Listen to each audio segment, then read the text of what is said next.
¿Qué tal? Muy buenas noches. Vamos a empezar el programa desmintiendo una fake news muy rápido, porque esto puede hacer mucho daño.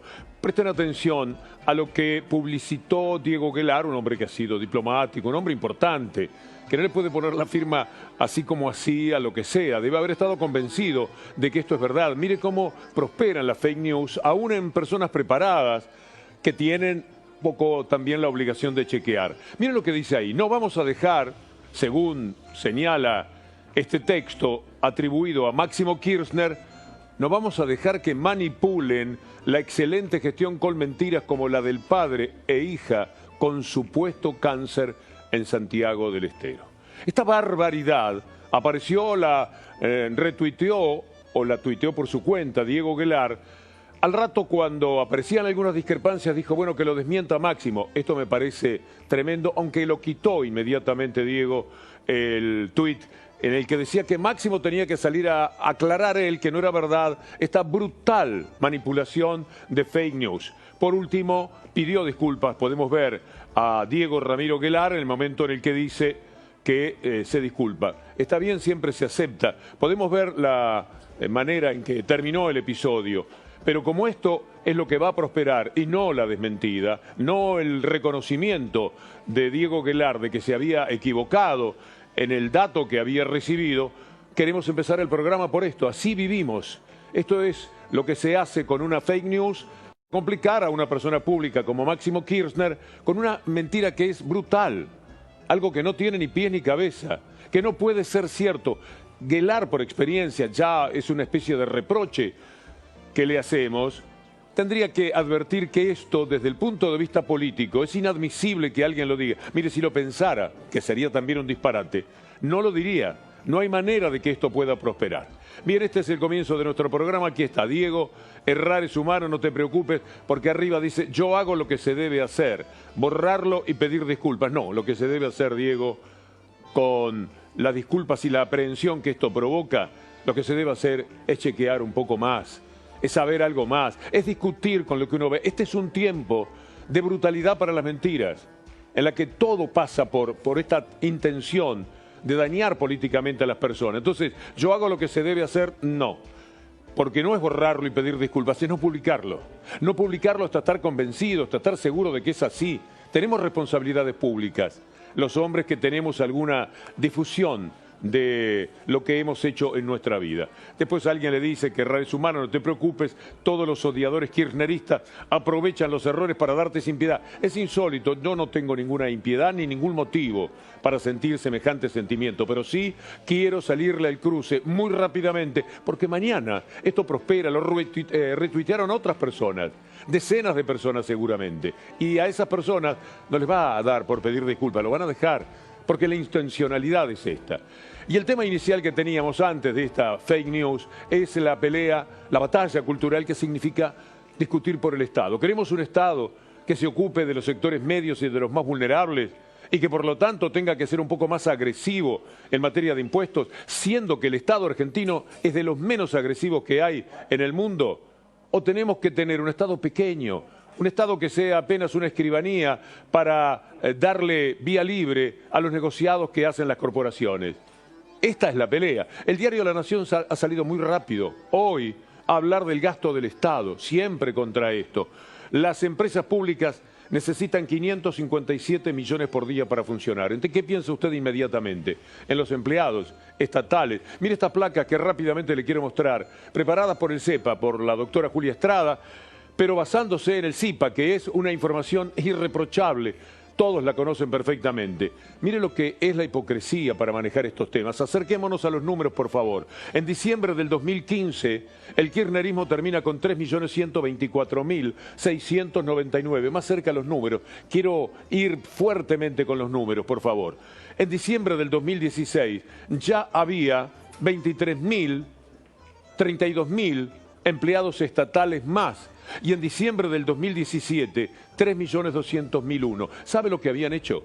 Empezaron su gestión, echaron a todos los que querían, los que no les parecía que era del palo, para poner a su propia gente. Y ahora terminan con muchos más empleados estatales, mire esta segunda parte de la placa, para que no vengan con que el Estado, porque el Estado marcó lo que ellos hicieron con los empleados estatales. Pusieron muchos más. Terminan en diciembre del 2020 con 123.000 empleados públicos más en las dependencias nacionales, 3.214.000. Entonces, que no nos vengan con lo del Estado. Y lo que estaba diciendo recién Alfredo Berkovich, tan importante, sobre quiénes van a pagar los impuestos. Porque es una fake news decir que esto va contra la clase media. Dijo la cifra, si mal no recuerdo, 11.386, menos de 12.000. Y esto es lo que termina enloqueciendo a la gente, haciendo que, por un lado, estén a favor de los ricos, de los inmensamente ricos, y no tengan ninguna contemplación con una pobreza que crece en el mundo, como enseguida les voy a demostrar. Pero pretendo hablar antes también de la locura que genera la fake news y las mentiras, el posicionamiento de líderes y de medios de comunicación que no tienen ningún tipo de pudor ya para la falsedad. Mire esto, el 88% de los votantes de Trump dicen que hubo fraude en las elecciones de los Estados Unidos. Pero permítame decirles que hay cosas peores todavía que esto. Por ejemplo, la batalla cultural. ¿Estamos para vivir a favor de las élites, de los ricos del mundo, o estamos para reparar tanta injusticia? Lo que van a ver a continuación, les pido que presten toda la atención que les sea posible, porque el Banco Mundial, no el diario Pravda de Moscú antes de 1990, el Banco Mundial habla de la pobreza con el sentido dramático que corresponde. Entonces, en la batalla cultural, ¿de qué lado nos ponemos? ¿A defender a los ricos a ultranza, que no los toquen a 11.000 que tienen miles de millones de dólares y que tienen que poner un poquitito así, y no exagero, es un poquitito así lo que tienen que poner? ¿En nombre de qué? ¿Cuál es la pertenencia que podemos tener? Pienso en los colegas, pero fundamentalmente en los dueños de los medios, porque ellos son los que tienen grandes fortunas y sacan a todas sus fuerzas armadas de la televisión para decir que es una barbaridad que les cobren a ellos. Ya les hemos contado, nada más el dueño de los principales medios de aquí ganó la semana pasada 430 millones de dólares en plena pandemia, pero tiene un ejército de personas que a través de la televisión y de los diarios lo defienden, atacando todo lo que se pueda para borrar el impacto que significa jugar a favor de los ricos. El Banco Mundial le habla de la pobreza. Usted tome nota y pregúntese de veras de qué lado está. Anímese a confrontar con usted mismo. ¿Qué elegimos? ¿Por qué peleamos? ¿Qué sueño tenemos? ¿A dónde queremos ir con el mundo? En la partecita muy modesta que nos toca a cada uno de nosotros. ¿A qué podemos aspirar? Mire esto mientras tomo asiento con el profe Romero, con Fernando Borroni, con Cintia García y con Sofía Caram. Enseguida estamos con ustedes. We all hope for a better future, that our children will be safer, healthier, more prosperous than the generation before. We expect progress, but we face an unprecedented challenge, the gravest reversal in global poverty reduction in a generation. The latest numbers are stark. Extreme poverty is rising for the first time in more than 2 decades. The goal of ending extreme poverty has been set back by at least 3 years. Most economies will see shared prosperity drop as a result of the pandemic. We are going backward. To get back on track, we must tackle 3 urgent global challenges. The shockwaves from the coronavirus pandemic threaten to push up to 115 million additional people into extreme poverty. In just 10 years, the effects of climate change could increase global poverty by up to 132 million. By 2030, up to 2/3 of the extreme poor could be living in fragile or conflict-affected areas. The need is urgent. Es urgente que nos ocupemos de estos temas. Es absolutamente necesario que pensemos de qué lado se está en la batalla que cada uno de nosotros tiene que librar. Fernando Borroni, buenas noches. Buenas noches, Víctor Hugo, compañeros, compañeras. Es una batalla cultural contra la desigualdad. Me animo a usar la palabra guerra. Contra la desigualdad hay que plantear una guerra, porque en realidad hay que plantear, si se quiere, una batalla contra un orden establecido, que es el orden desigual. Cintia, buenas noches. Buenas noches, Víctor Hugo, compañeros. Me atolondro porque quiero, sí, no, porque es muy fuerte, porque este mundo ya no soporta más este nivel de desigualdad. Noam Chomsky dijo, esto es internacionalismo o extinción.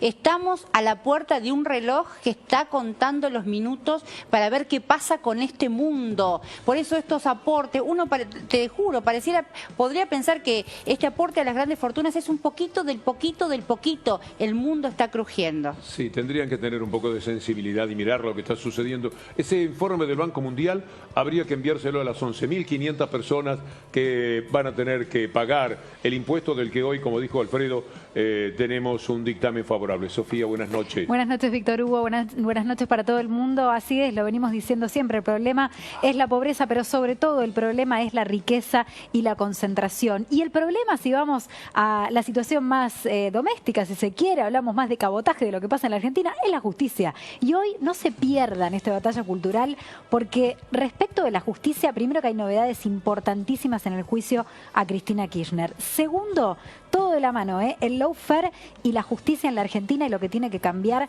de verdad, no se lo pierdan. Mucho vamos a hablar del lawfare esta noche, verán qué materiales tenemos para compartir con ustedes. Y nos acompaña una vez más el profe Romero, ¿qué tal? Víctor Hugo, ¿qué tal? ¿Cómo estás? Compañeros, compañeras, ¿cómo andan? Sí, un mundo muy desigual, un país muy desigual. Y yo pensaba el esfuerzo que han hecho los gobiernos populares en los últimos 10, 15 años en la región, lo que cuesta que los países sean un poquito más iguales y qué rápido se destruye ese modelo económico. Lo vimos en Argentina, lo vimos en Bolivia, lo vimos en Ecuador, bueno, lo vimos en tantos países, ¿no? En Brasil. Y mucho esfuerzo para acercarnos a la igualdad y muy fácil lo rompen los gobiernos de derecha. Vamos a empezar con un informe que tiene que ver con la actualidad, pero que también es una batalla cultural. Como van a ver, se desprende todo lo que tenemos para discutir en materia política y periodística también, en lo que van a ver sobre Acuña, Soledad Acuña, la ministra de Educación en la ciudad de Buenos Aires. Ella insultó a los maestros. Acto seguido, alguien se preguntó de dónde viene esa capacidad para insultar, dónde se habrá educado ella. Y ahí surgió dónde había ocurrido, que está contenido por el informe. A partir de ese momento se armó toda una discusión que desvía el foco. Ya no estamos discutiendo, o pretenden, sobre lo que dijo Soledad Acuña, la barbaridad, el insulto gratuito proferido contra los docentes, sino que ahora está en juego salvar a Soledad Acuña porque supuestamente se menciona, y es verdad, el lugar donde ella estudió. Veamos esta nota que empieza con una discusión que tiene en el centro al más noble, al más decoroso de los medios escritos que tiene la República Argentina, que se llama Página 12.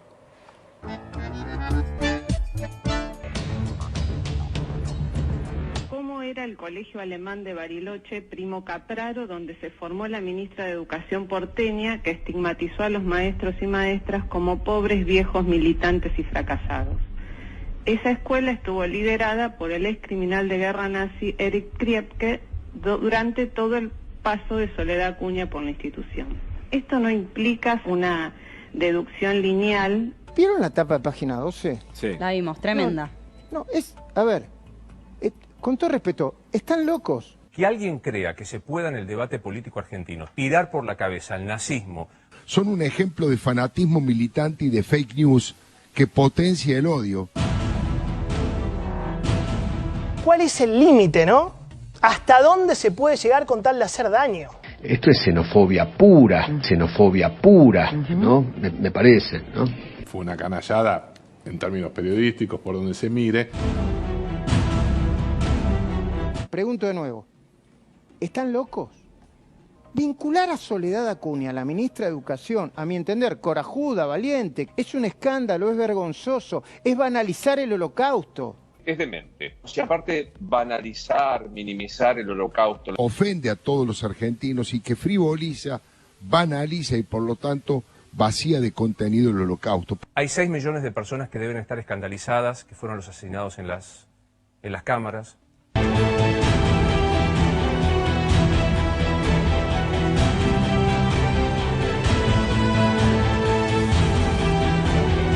Que que salga Mauricio Macri a decir esta etapa y esta historia no tienen nada que ver con el periodismo y daña la democracia. La verdad, me parece, sí, una falta de respeto intelectual. Sin embargo, ese mismo sector no dice nada según el caso, ¿no? Una vara diferente. Sí.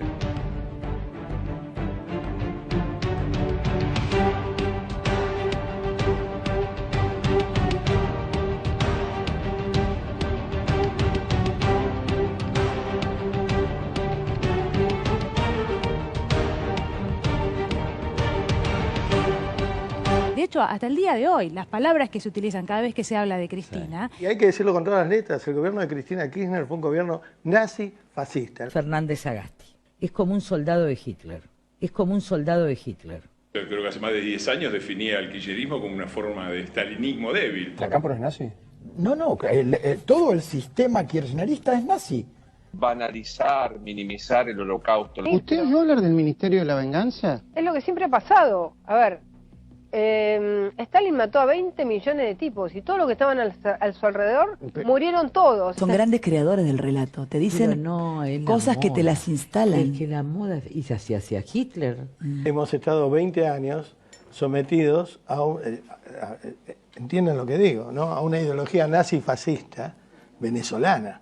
La técnica fascista y nazi es justamente agarrar a un pueblo cansado y repetir. Cuando hablan los sectores kirchneristas tienen como un papelito y todos dicen lo mismo. Ahora, esta es una estrategia de comunicación fascista. Es decir, les parecía encantador todo lo que decían y queda demostrado en este brillante informe, puedo decirlo así porque no lo preparé yo naturalmente. Pero está mal elucubrar de dónde viene este temperamento, esta forma de ser de Soledad Acuña para llevarse por delante a los docentes, a los sectores más pobres, a todo lo que ella evidentemente desprecia. ¿Dónde lo aprendió? ¿Dónde estudió? ¿Qué tipo de profesores había en los colegios de Pripke? ¿Quiénes enseñaban allí? No se podía leer a comunistas, supuestos comunistas, no había manera. Había toda una tendencia muy clara hacia dónde se quería llevar la mentalidad de los alumnos. Por lo tanto, no es ningún disparate, nada que ver con esa palabra, relacionar, sin decir, por supuesto, que ese es el carácter de Soledad Acuña. Ahora, que tiene una formación en la cual va hacia la derecha muy fuerte y cada vez más, y ni siquiera ha pedido disculpas por esto, disculpas sinceras, es una cosa ciertamente evidente. Si alguien quiere saber cuál es el concepto de la palabra hipocresía, hay que repasar este informe. Si alguien quiere saber cuál es el concepto de lo que significa la doble moral, hay que repasar este informe. Uno casi que por respeto a la libertad de expresión sana en la que uno cree, le pediría que hagan un poquito de silencio. Es realmente indignante escucharlo, precisamente por las comparaciones que veíamos, ¿no? Digamos, cómo ellos han construido un odio basado en este tipo de estigmatización y de palabras y ahora lo ponen para jugar a su favor, ¿no? Tal vez deberíamos hacer esta pregunta. ¿Página 12 se equivocó con esa tapa? ¿Fue equivocada? ¿Es errónea?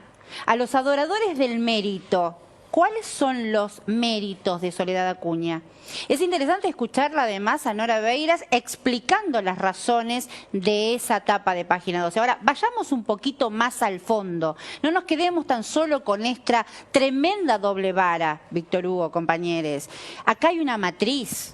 Acuña no está sola. Claro. Acuña la defiende Macri, la sostiene Rodríguez Larreta, la defienden los medios concentrados. Por eso es ingenuo, una matriz. Por eso es ingenuo pedirle renuncia. Soledad Acuña no habla solo por ella, representa toda una manera política de sentir el mundo. Sí, a la pregunta de Cintia, yo creo que sí que fue un error la tapa de Página 12. De hecho, como periodista, cuando el domingo abrí el diario para leer, dije...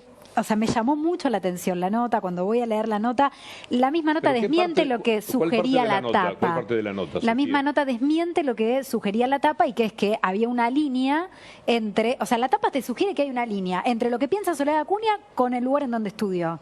Que es lo mismo que Acuña acusa a los docentes que dicen de adoctrinar a los pibes y que si un docente piensa o es kirchnerista, sus pibes van a ser kirchneristas. Digo, es lo mismo. O en todo caso, no es lo mismo. No, son dos cosas. O en todo caso está contando los méritos. Pero digo, se la está intentando ¿A vos te criticar. parece que no es noticia con el saber mismo... que un criminal nazi era el director de la escuela donde Acuña... Nosotros estudiamos comunicación. Sofía. Nosotros estudiamos los medios de comunicación. Acá Cintia lo hace, es profesora en la universidad, lo sabe más que nadie. Digo, me parece que esa tapa tiene un mensaje que va mucho más allá de también lo que dice la nota. El mensaje, la foto de poner a Acuña al lado de Prip, que es un mensaje fuerte. A mí no me gustó. A mí como periodista no me gustó y además como ex trabajadora de Página 12 que quiero un montón ese diario y a su directora.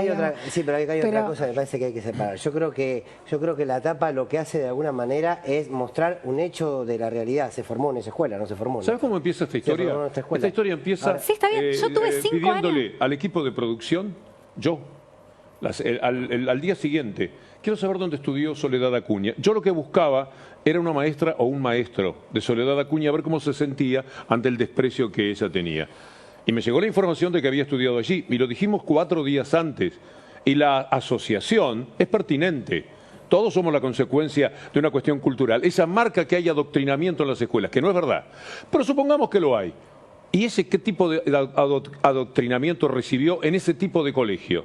¿Qué era Priebke? Era el director de un instituto donde se prohibían determinados temas y se fogoneaban otros, donde había verdaderamente adoctrinamiento. Y de eso perfectamente puede ser consecuencia Soledad Acuña. No veo por qué no sería. Y por qué privarnos del juego periodístico, de saber de dónde procede todo ese desprecio, toda esa manera tan derechosa de funcionar contra los profesores permanentemente, contra los gremios, contra todo lo que sea sindicato. Tener semejante actitud. De alguna vez viene. Para atrás. Voy un poquito para atrás, porque a mí me parece que lo que hay es una maniobra fantástica de revictimización. En realidad, lo que pasó acá es que la ministra de Educación de la Ciudad de Buenos Aires dijo que los docentes eran grandes de edad, que tenían poco nivel cultural, que pertenecían al nivel económico más bajo, que eran unos fracasados. Que iban a la escuela a hacer militancia política. Y esa tapa la victimiza. En vez de estar discutiendo de eso, estamos discutiendo de la tapa. No, ellos en vez de estar discutiendo de eso, no, pero lo logran porque ellos, si querés poner en ellos y nosotros, ellos quieren que nosotros discutamos los de la medios de tapa. comunicación hegemónicos tienen el poder de imponer la agenda. Por eso digo que esa tapa es un error. Porque había otros flancos por donde criticar a Acuña. Otros flancos. Es tremendo, Sofía, porque al considerarlo un error, vos habilitás todas las voces que hablaron de Página 12. No, digo que es un error político. Porque ellos parten de la idea de que es un error. No, digo que es un error político. Digo que esa tapa generó esa victimización. Por eso es un error político. Indudablemente era noticia. Creo que el director de la escuela... Haya paz, haya paz, haya paz. Acá estamos haciendo una pregunta periodística y me parece que el diario interpela. Y me parece que lo interesante no es hablar de la tapa, lo interesante es responder a esa interpelación. ¿Son válidos juguemos con sus herramientas? ¿Son válidos los méritos de Soledad Acuña? ¿Válidos, inválidos? No es esa la discusión. Son sus méritos. Ella estudió ahí. Entonces me parece que lo que hace Página es arriesgadamente visibilizar esa meritocracia, porque acá la historia si no la escriben los que ganan. Está bien, es un buen punto. Ahora, yo te digo, yo tuve... ¿Para que me decía algo? Si no puedo... Digo, a ver, primero, acá hay algo que es muy claro, que es, a diferencia de lo que hacen los medios, aquí hay un hecho de la realidad. El hecho noticioso existe, comparto lo que dice Javier. Soledad Acuña estudió en esa escuela, digo. Cuando uno escucha a todos los que vimos recién diciendo que el kirchnerismo es nazi, qué sé yo, parten de una interpretación de ellos, no parte de un hecho de la realidad. Aquí hay un hecho de la realidad. Soledad Acuña estudió en una escuela determinada... Pero no por eso ella es nazi, porque el director era nazi. Pero generan eso, generan que del otro lado digan, ven que ustedes dicen que son nazis. No, ponen evidencia es poco inteligente. Es poco inteligente. Pero vos hablas de algo especulativo de parte del diario. ¿Por qué va a especular políticamente el diario? El diario tiene una noticia que es importante, fuerte. Es el criminal nazi más importante que tuvo en la Argentina, Priebke. Bueno, fue el director bien, pero por pedagógico de Acuña durante 12 años. Pero si estuviera sido al revés, estamos hablando de mensajes subliminales, estamos hablando de los medios hegemónicos calificando de nazi ¿pero qué subliminal? A un funcionario. No, subliminal es cuando no es real. Si la foto era Priebke con... No, subliminal es cuando no es real. Acá es real, la foto de Priebke es real y era el director real. Está bien, pero yo fui a una escuela cuyo director era un desastre y tuve una profesora, 5 años, que es la esposa de Alejandro Biondini, en la escuela pública. Fui a la escuela pública, la secundaria, a los 5 años, mi profesora de literatura fue Alicia Biondini, la esposa del fundador del Partido Nazi en la Argentina. y leí a los mejores con ella, y hoy soy lo que soy con esa diversidad y con esa cuestión.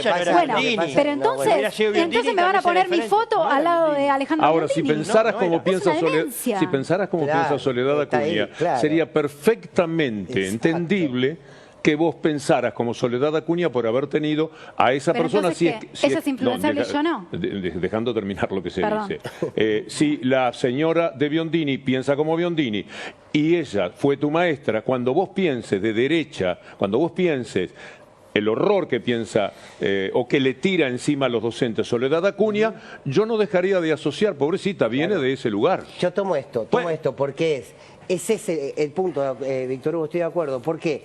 Porque en realidad, más allá, insisto, que aquí hay un hecho que es cierto y que es un hecho noticioso, claramente, además, en los dichos de Acuña hay claramente una mirada de seres superiores, seres inferiores, hay una mirada de clase, Sí, hay una obvio. mirada de Pero no desprecio. podemos dejar de resaltar Por tanto, algo. se Perdón, vincula, hay otro se dato de la vincula. realidad. Acuña es ministra de Educación. Ni hablar. Entonces, ese dato hace relevante cuál es su formación. ¿Entendés? Entonces, capaz que hay que pensarlo a la inversa, ¿no? Y ¿mandarías a tu hija a una escuela como la que fue Soledad Acuña? Para mí, después también yendo a la posición del diario, digamos, y veíamos en ese informe esa doble vara evidente y asquerosa, yo no vi nunca a una directora o un director de un diario salir a explicar una tapa. Digo, porque le pidieron, porque la atacaron de todos lados. Pero, ¿Cómo lo vas a explicar? déjeme terminar. Lo que estoy diciendo que eso es más que positivo. Es interesante. Digo, que a mí me parece muy interesante que haya dos directoras, Nora Beiras, Victoria Ginsberg, que hayan salido a explicar que eso no lo hicieron los medios de comunicación, que durante años hicieron tapas horrorosas. ¿Puedo decir una cosa? Encontré las palabras de la ministra, las encontré en otra persona. Vamos a ver el informe, Leandro. Las palabras me sonaron, dije, ¿quién usó las mismas palabras que la ministra Acuña? Mirá, en el informe. A ver, Leandro, si lo tenemos ahí. Ahí viene. Bolsonaro reafirma las escuelas brasileñas dejarán de formar militantes. El presidente de Brasil, según Bolsonaro, los jóvenes deben ser formados para ser luego unos buenos profesionales, porque de ese modo serán buenos patrones, buenos empleados, buenos liberales, y no apenas, como todavía ocurre en parte de Brasil, militantes políticos. ¿Qué más dice Bolsonaro? Esa es una parte, ¿no? Este proyecto está alineado con la decisión de Bolsonaro de trabar una batalla en el sector de la educación al que pretende liberar del marxismo cultural.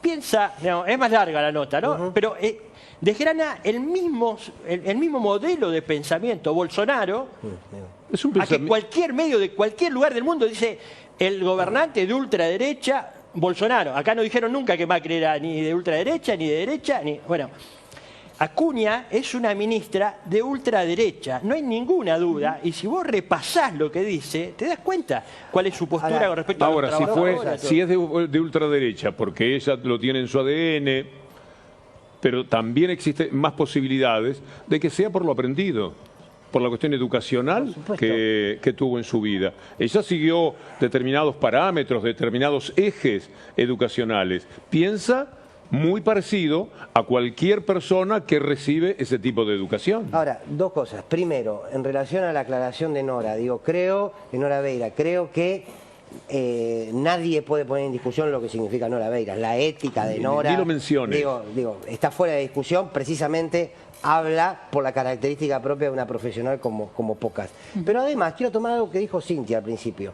Cuando Soledad Acuña habla en nombre de un modelo. Quiero decir, no podemos separar los dichos de Soledad Acuña con Vidal diciendo que nadie que nace en la pobreza llega a la universidad, con Esteban Bullrich diciendo que la educación pública es una máquina de hacer chorizos y con Macri diciendo que se cae en la educación pública. Hay una mirada. O que van a hacer la campaña del desierto. Hay una matriz. O que van a hacer la campaña del desierto. En el caso de Ahora, Esteban esa Bullrich. matriz se han formado en esa matriz. Una cosa que a veces da pena. Nosotros de este lado, si es que existe, yo creo que sí, este lado, cada vez que aparece un tema en el que ellos presentan la discusión, nos sentimos como compelidos a explicar. Ellos no explican nada. Ahí estaba, facho progresismo, nazi, fascismo, Mussolini, todo lo que se les antojaba. Se dieron todos los gustos del insulto, pero sin ningún elemento, porque no había ninguna prueba, ninguna posibilidad. Aquí no se mintió, aquí se hizo una observación Para mí pertinente, para otros, mirá, no llega a ser nazi. Es que no estaba escrito eso.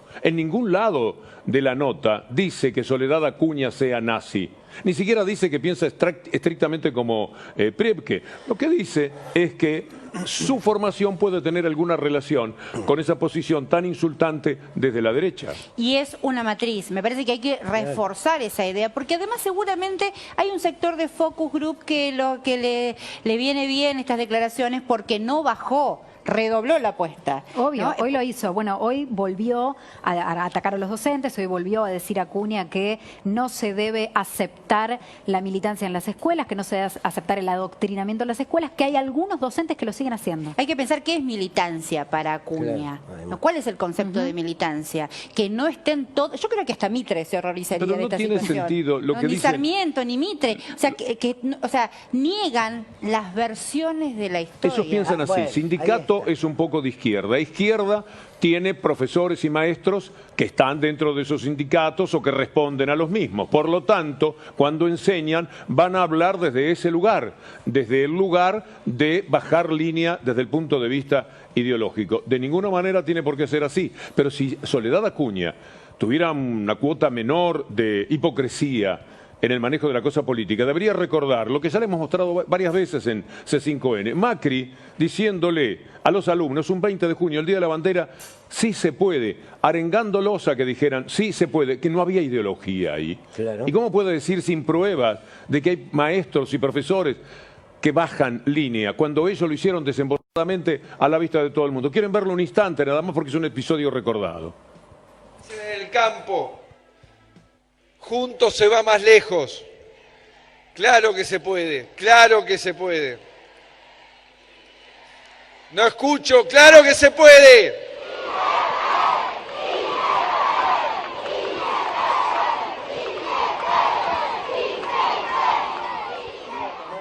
Quiero tomar una palabra que hacía referencia a vos, Cintia, que tiene que ver con la palabra historia. Nuestro querido colega y amigo Gustavo Campana siempre dice que el modelo busca deshistoriar, busca arrancarnos páginas de los libros de historia. Es esto, digo, esta es parte de la historia de la ¿Saben qué es político? De la historia de vida. ¿Saben qué es político? Ellos van por la meritocracia y el individualismo. El mercado va a marcar quién es el mejor. Esto es lo que ellos quieren que se quede quieto.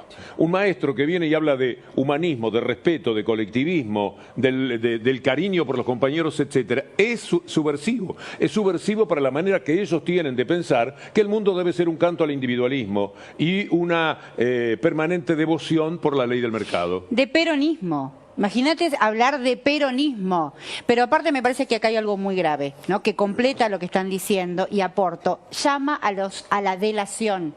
Pide que denuncien a esos docentes, porque si hay algún maestro que se excediera en alguna situación, acá hay un Consejo Federal de Educación que lo regularía. Ahora, que la ministra de Educación de la Ciudad de Buenos Aires llame a la delación, a la denuncia de ya esos lo hicieron, docentes, en el 2012-2013 hicieron lo mismo, pusieron llamaban, un 0800. pusieron un 0800 para que la gente delatara y lo único que recibían era un tipo de broma. Pero es muy interesante lo que va a presentar Fernando Borroni respecto a qué hizo el macrismo, ya que estamos hablando de Soledad Acuña por la niñez. Exacto, porque Mauricio Macri, a los días que empezó el conflicto por la tapa de Página 12, escribió una carta donde interpela al gobierno nacional y le dice: ¿cómo puede ser que no vuelvan a clases? ¿Cómo puede ser que se violen los derechos de los niños? Bueno, uno se detiene y dice, a ver, ¿qué hizo el gobierno de Mauricio Macri con nuestra niñez cuando precisamente estaba en el poder? Fíjense, Mauricio Macri se va en el 2015 y deja al 49,6%, 2019, gracias, con el 49,6% de niños menores de 14 años bajo la línea de pobreza. El 11,3% de ellos los dejó en la indigencia. El presidente, que ahora se preocupa por la niñez, redujo la asignación universal en relación a la posibilidad de compra. En el 2015 vos comprabas con esa asignación universal por hijo una determinada cantidad de insumos. Bueno, un 20% menos podías comprar cuando Mauricio Macri se fue del gobierno. Y fíjense esto, por nuestra niñez y sobre todo vinculada a la educación. En el 2015, 611.397 computadoras se entregaron en el Plan Conectar. En el 2016, ya con Macri presidente, se bajó a 311.691. En el 2017, poco menos de 275.000. En el 2018, el presidente, que hoy está preocupado por la educación, canceló el programa de Conectar Igualdad. ¿Se acuerdan del plan Cunita? Sí. Que Bonadío, te lo acordarás bien, Víctor Hugo, mandó incendiar las cunas que habían quedado. Bueno, 90.000 kits se repartieron durante el 2015. En el 2016 se canceló el programa. Y una última, para ver de lo que Mauricio Macri hizo con nuestra niñez. Teníamos un calendario de vacunación ejemplar en el mundo. En el 2018... se pospuso la última dosis de meningitis en los chicos. Se dejó a 750.000 niños sin vacuna. Nada más político que el Plan Conectar Igualdad. Hoy mostrábamos un chico que se llama Trueno, una joyita de rapero, que hizo su primer trabajo en la computadora de Conectar Igualdad. Es decir, así empezó su historia, que es brillante, tiene 18 años el pibe, la descose. ¿Lo tenés? Es fantástico. Bravo, Leandro Gabriele, veámoslo. Estaba leyendo una nota tuya que decías, no, me acuerdo que tenía la computadorita esa de Conectar Igualdad y empecé a hacer la música, empecé a hacer cosas, a grabarme de Trueno chico, de Trueno joven, al Trueno que hoy está acá, parado y es parte de la escena y es el protagonista. Sí, exactamente. Es más, el primer video de Red Bull de audición, así como para meterme, que mi primera competencia también fue la Red Bull, una regional a puerta cerrada en 2014, si mal no me acuerdo. Lo mandé con esa compu y nada, un pibito soñador, fan de la batalla, que soñaba con esto y que nada, ahora estoy acá viéndolo en flor de piel, a mí un orgullo para mí, papá.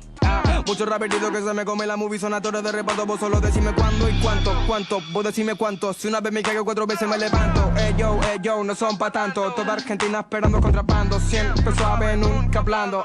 Ya, del barrio del tango, mamita me pego ni pago. Abogar por Conectar Igualdad es político. Tiene que ver profundamente con la educación.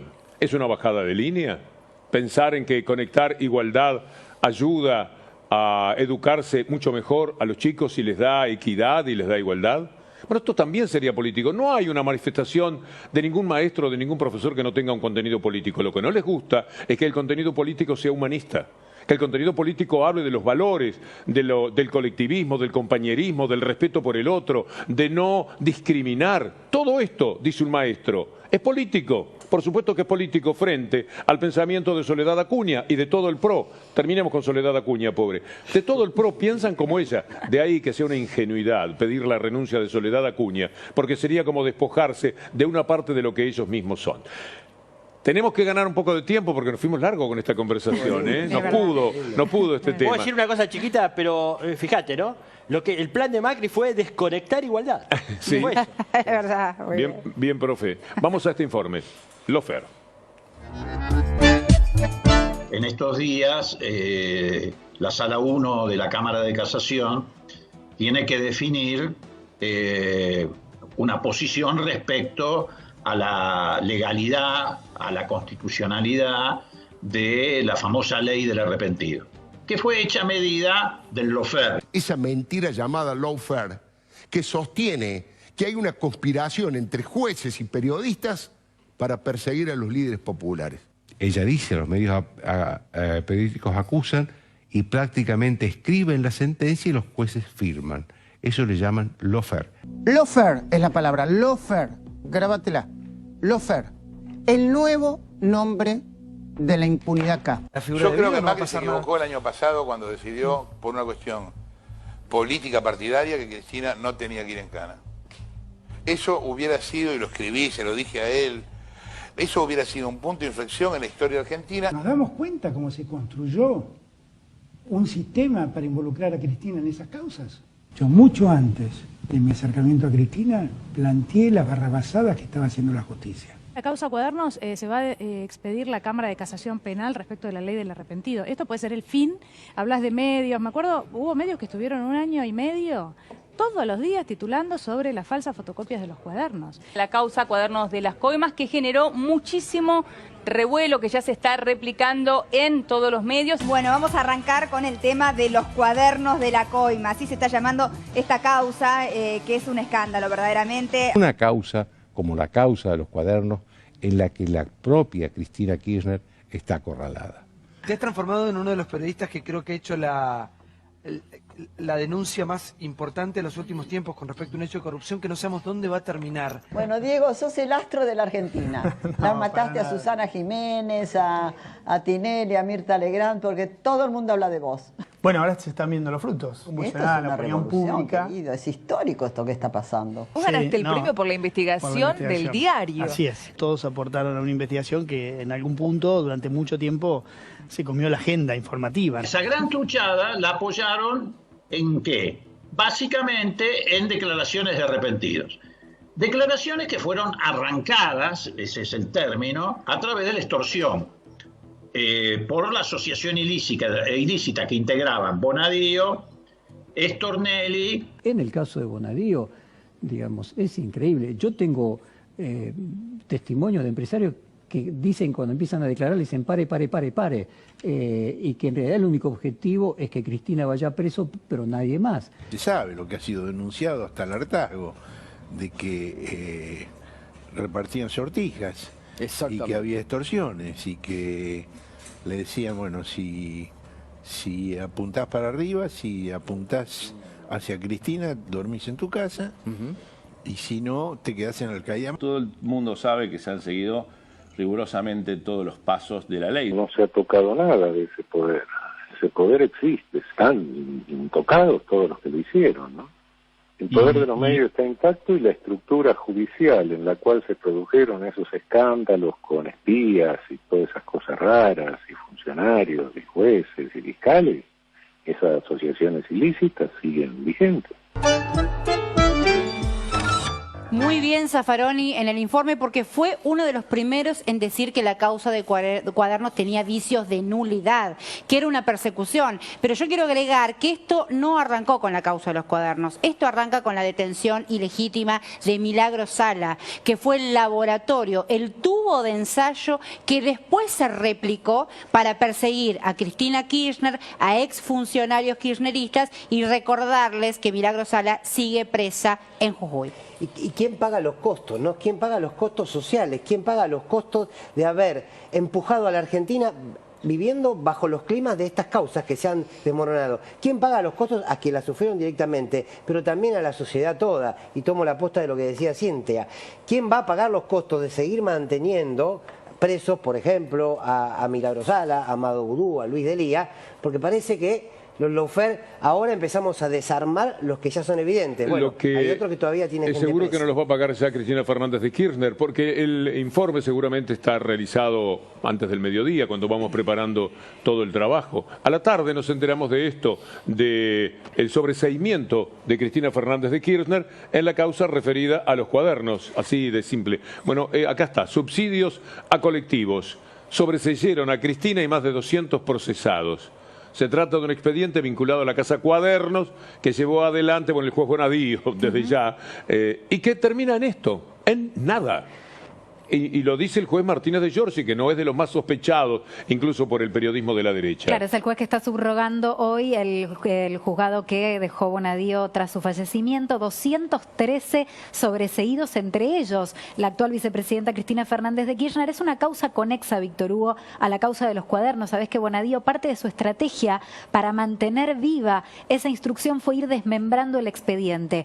Una de esas partes tenía que ver con la investigación del presunto pago de subsidios a los colectivos por demás de lo que los colectivos informaban que habían recorrido. Se habían instalado GPS, las empresas de colectivos debían informar al Poder Ejecutivo la cantidad de kilómetros que hacía cada una de esas unidades y en función de eso se calculaban los subsidios que se otorgaban a las empresas del transporte. Bueno, la denuncia y lo que Bonadío había dicho era que efectivamente se habían pagado subsidios de más, que se había beneficiado a las empresas, que se habían dibujado los kilometrajes. La Cámara Cámara dictó la falta de mérito y ordenó seguir investigando. Ahora, Marcelo Martínez de Giorgi, que cumple la orden de la Cámara, siguió investigando y dice, ¿cómo estaba integrada la Cámara? Pruebas. ¿Cómo estaba integrada la Cámara? ¿Sabes que no recuerdo? Bruglia, Bertuzzi, ¿no eran? No recuerdo qué sala de la Cámara. No sé si fue la sala 1. Los que le ordenaron que tenía que seguir. Siguió y se encontró con que no había nada. Volvió a revisar el juez todo lo que tenía que revisar. No hay nada, no hay absolutamente nada y la sobreselló. Sí, lo que dice Martínez de Giorgi en su fallo, unas 200 páginas del día de hoy, Víctor Hugo, es, la verdad es que no hay forma técnica de comprobar esa denuncia y así todo, Bonadío había procesado 213 personas. Así todo, sin una prueba técnica que pueda verificar la acusación.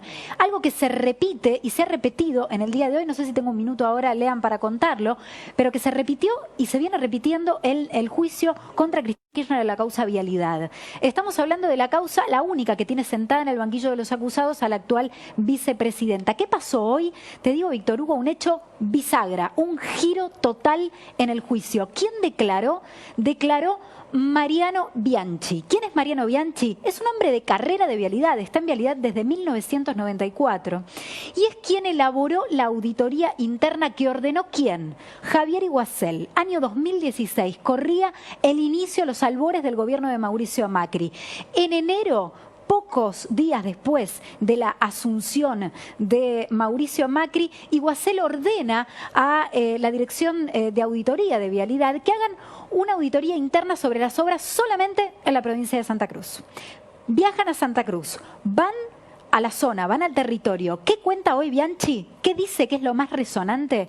Nos encontramos que las obras existían. Sí, eran 2.000 kilómetros de obras y había 935 metros que estaban mal. ¿Por qué es clave esta declaración? Él mismo dice, sentimos en ese momento una presión muy fuerte porque yo leía en los diarios, leía en los medios de comunicación que las obras no existían y cuando yo voy al territorio, cuando los ingenieros, las obras existían y yo sabía que el informe que iba a presentar no le iba a gustar a las autoridades de vialidad que habían asumido hacía pocos días.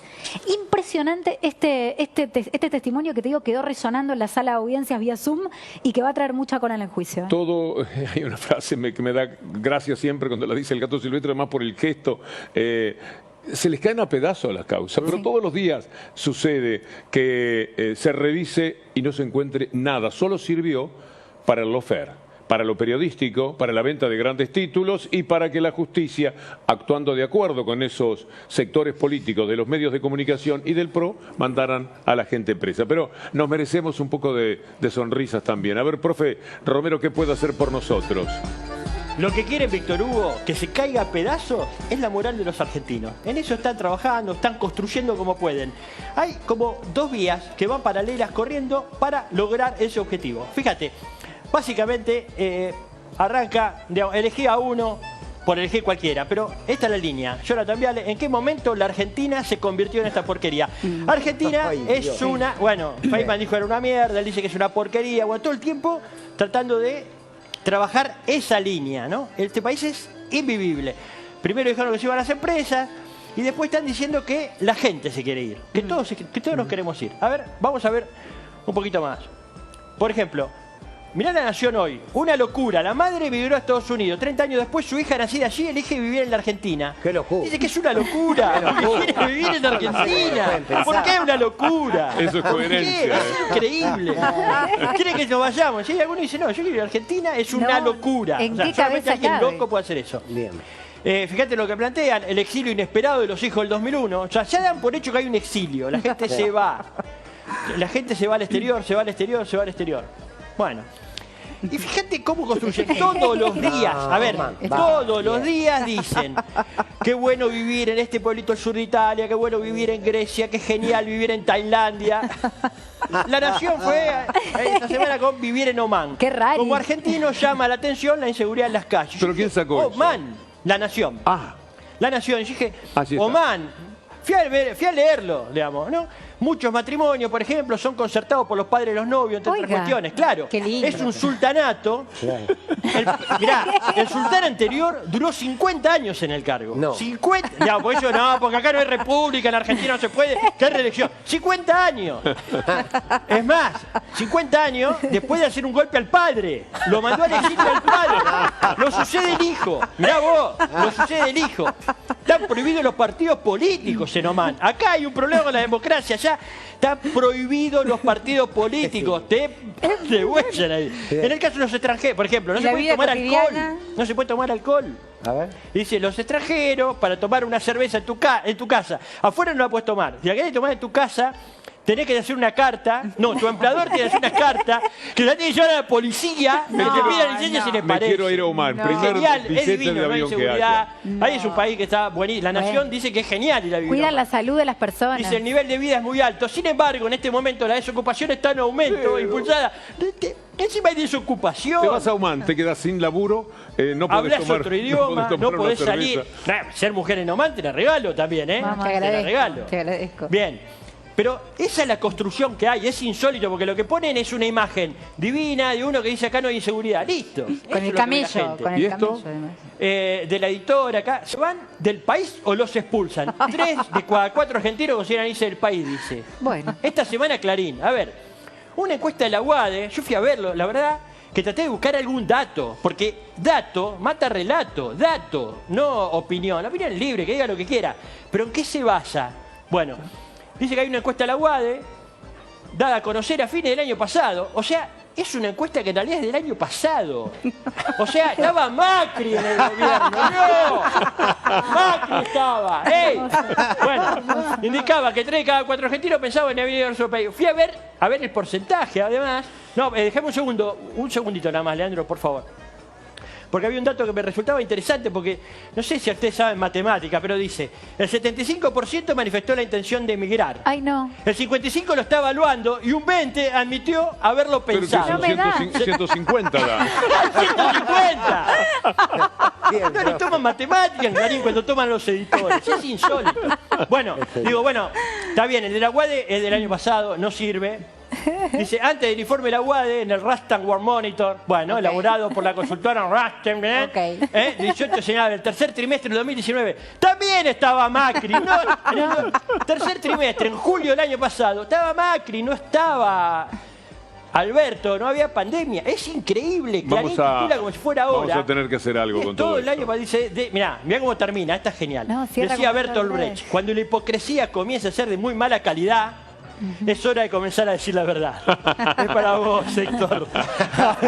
Vamos, volvemos a esto. Esto sí, hay que volar esto. Vamos a tener que volar un poco. Rápido, ya 4, 3. Rápido, 2, no puede ser 1. que hagan esto. No, dale, ya. Dale, profe, por favor. Cuente usted, cuente usted. Mirá, 1. Ahora. Siempre estaba. Casi la pegás.